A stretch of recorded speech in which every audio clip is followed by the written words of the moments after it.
Prime minister வந்திருக்காரு, அவரை இன்னைக்கு சந்திக்க போகிறோம். என்ன மாதிரியான திட்டங்கள் இருக்குது சார்? ஆனால் பிரதமர் அவர்களை பொறுத்தவரை நேற்று புதுச்சேரியில் அவர்களுக்கு ரோட் ஷோ இருந்தது, முடிச்சுட்டு வந்திருக்கிறாங்க. இரவு சென்னையில் தங்கியிருக்கிறாங்க. இன்று சென்னையிலிருந்து கொச்சின் போகிறாங்க, கேரள மாநிலத்தினுடைய பாரதிய ஜனதா கட்சியினுடைய தேர்தல் பிரச்சாரத்திற்காக.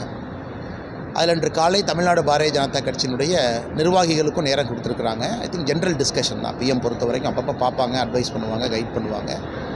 அது எலெக்ஷன் நேரத்தில் இது போன்ற ஒரு வாய்ப்பு எல்லோரும் பேசுவதற்கு. அப்படி தான் நான் அதை பார்க்குறேன். நேற்று வேட்பாளர் பட்டியல் வந்திருக்கு, உங்களுடைய பெயர் இல்லை, இதை எப்படி எடுத்துக்கலாம்? ஓகே, இதில் நிறைய யூகங்கள், சோஷியல் மீடியா கமெண்டேட்டர்ஸ் அவங்க எழுதுகிறாங்க, இவங்க எழுதுகிறாங்கன்னா, நான் கட்சிக்கு வந்து ரொம்ப நாளைக்கு முன்னாடி எழுத்துப்பூர்வமாக இந்த தேர்தல் நான் போட்டியிட விரும்பவில்லை என்று கொடுத்திருந்தேன். மாநிலத்தினுடைய கோர் கமிட்டியில் கூட நான் என்னுடைய கருத்தை சொல்லியிருந்தேன், நான் அந்த தேர்தலில் போட்டியிட விரும்பவில்லை அப்படின்னு. அதே போல் நம்முடைய கோர் கமிட்டியிலிருந்து மேலே போன பட்டியலில் கூட என் பெயர் கிடையாது. அதை நான் பியூஷ் கோயல்ஜி அவர்களுக்கும் ஒரு வாரத்துக்கு முன்பே கிட்டத்தட்ட இந்த மாதிரி நான் தேர்தலில் போட்டியிட விரும்பவில்லை என்கின்ற கருத்து தெரிவித்திருந்தேன். அதே போல் பாரதிய ஜனதா கட்சியினுடைய அகில இந்திய பொதுச் செயலாளர் திரு சந்தோஷ்ஜி அவர்களுக்கும் தலைவர் திரு நிதின் நபீன் அவர்களுக்கும் என்னுடைய கருத்தை நான் சொல்லியிருந்தேன். அதனால் கட்சி என்னுடைய கருத்துக்கு மதிப்பளித்து என்னை பிரச்சாரத்துக்கு பயன்படுத்தியிருப்பது எனக்கு மகிழ்ச்சி தான். காரணம், இந்த தேர்தலை பொறுத்தவரை எல்லோருக்கும் பணி செய்கின்றேன். தமிழ்நாடு முழுவதுமே பாரதிய ஜனதா கட்சியினுடைய வேட்பாளர்கள் 27 பேர் இருக்காங்க. அதனால் நம்முடைய தேசிய ஜனநாயக கூட்டணியுடைய வேட்பாளர்கள், அனைத்து இந்திய அண்ணா திராவிட முன்னேற்ற கழகம், பாட்டாளி மக்கள் கட்சி, ஏஎம்எம்கே, எல்லா கூட்டணி கட்சி, தமிழ் மாநில காங்கிரஸ் எல்லோருக்கும் நான் பிரச்சாரம் செய்வதற்கு தயாராக இருக்கிறேன்.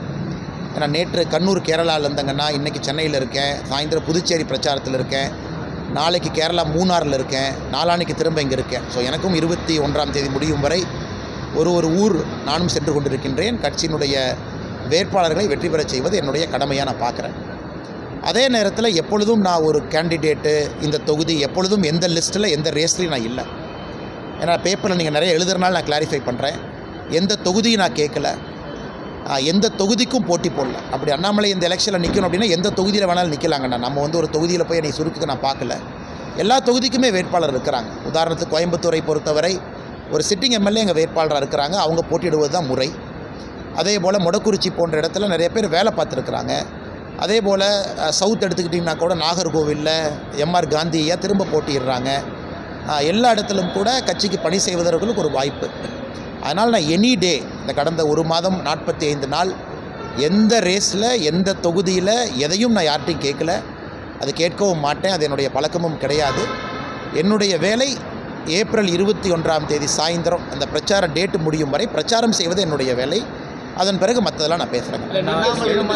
இல்லாத ஒரு சூழலில் இருந்தாலும் அண்ணாமலை வந்து பாஜகவுடைய ஒரு முகமாக பார்க்கக்கூடிய அவருடைய ஆதரவாளர்கள் அவர் நிற்காத ஒரு ஏமாற்றம் அப்படிங்கிற ஒரு மாதிரியான ஒரு அதிருப்தியை வெளிப்படுத்துகிறாங்க. இது அண்ணாமலை இல்லை, அது எல்லோருமே தெரியுங்கண்ணா, எல்லா தொண்டர்களுக்குமே தெரியும். ஒரே நேரத்தில் நம்ம எல்லா சண்டையும் ஒரே நேரத்தில் இழுத்து போட முடியாதுங்கண்ணா. ஒரு தேர்தலுக்கு ஒரு சண்டை தான் போட முடியும். இந்த தேர்தலுக்கு என்னுடைய சண்டை என்பது தமிழ்நாடு முழுவதுமே பிரச்சாரம் மூலமாகத்தான்.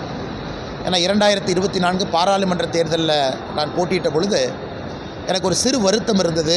நம்மை நம்பி நிறைய வேட்பாளர்களை நம்ம போட்டி போட வச்சோம். உதாரணத்துக்கு அண்ணன் ஓ பன்னீர்செல்வம் அவர்கள் இன்றைக்கி அவர் திராவிட முன்னேற்ற கழகத்தில் இருந்தாலும் கூட பாரதிய ஜனதா கட்சியினுடைய அலுவலகத்துக்கு வந்த பொழுது நான் அண்ணங்கிட்ட ரொம்ப ரெக்வஸ்ட் பண்ணேன், அண்ணா நீங்கள் இந்த எலெக்ஷனில் நிற்கணும் அப்படின்னு. அவரும் அதை ஏற்றுக்கொண்டு சுயேட்சை நின்னாங்கண்ணா. அவருக்கே நம்ம கேம்பெயினிங் அப்படிங்கிறது அரை மணி நேரம் தான் போக முடியுது. அண்ணன் டிடிவி தினகரன் அவர்களுக்கும் அன்றைக்கி போட்டியாளராக இருந்தாங்க, ஒரு பெரிய தலைவர், அவங்களுக்கும் நம்ம 1 மணி நேரம் தான் போனோம். அன்றைக்கி ஒரு பெரிய மனக்குறை எனக்கு இருந்துச்சு. எத்தனையோ பாரதிய ஜனதா கட்சியினுடைய வேட்பாளர்களுக்கு என்னால் பிரச்சாரம் செய்ய முடியவில்லை. தாமரை 23 இடத்துல இருந்தாங்க. நிறைய பேர்த்த நாம் ரெக்வஸ்ட் பண்ணி நிற்க வச்சோம். ஸோ அந்த மனக்குறை இந்த தேர்தலில் 2026 சட்டமன்ற தேர்தலில் தீர்க்க முடியும் என்கின்ற நம்பிக்கை. காலம் இருக்கிறது, காட்சிகள் மாறத்தான் போகுது, நிறைய தேர்தல் வரத்தான் போகுது. அன்றைக்கி நம்ம போட்டி போட்டுக்கலாம். அதனால் நம்மோடு அன்போடு இருக்கக்கூடிய மக்கள் எப்பொழுதும் அன்போடு தான் இருப்பாங்க.